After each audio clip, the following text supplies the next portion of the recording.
Matukar za a bani iPhone 13 Pro Max, babu abin da zai hana ni bawa namiji kaina yayi lalata da ni.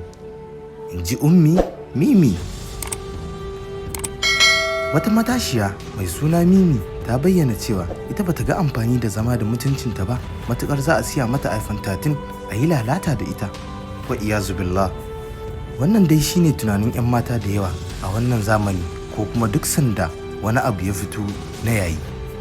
Sai dai akwai buƙatar masu irin wannan tunani su tsaya su yi tunanin rayuwar baya, domin an yi yayin abubuwa da dama waɗanda a yau idan aka ganka da su a bakauye za a kalle ka. Misali Blackberry, Nokia, Motorola da ma sauransu.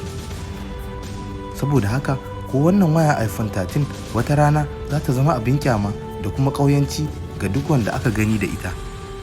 Saboda haka 'yan mata da samari sai a kiyaye, domin kada ka je neman abin yayi ka jefa rayuwarka cikin nadama ta har abada.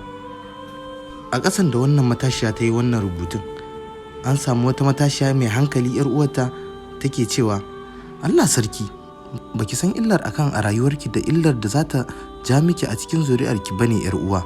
Ai kamfanin waya ma gaba ɗayanta ke duniya da abin da ke cikinta kaf bata kai ka yi zina a kanta ba, bare waya guda ɗaya. Allah ya tsare mana imaninmu ya hana mu saba masa da zuri'armu baki ɗaya. Furucin Surayya Muhammad kenan, ɗaya daga cikin wadda ta yi rubutu a ƙasan wannan matashiya. Fatan da za mu yi wa wannan matashiya sai dai mu ce Allah ya shirya ta. Amin.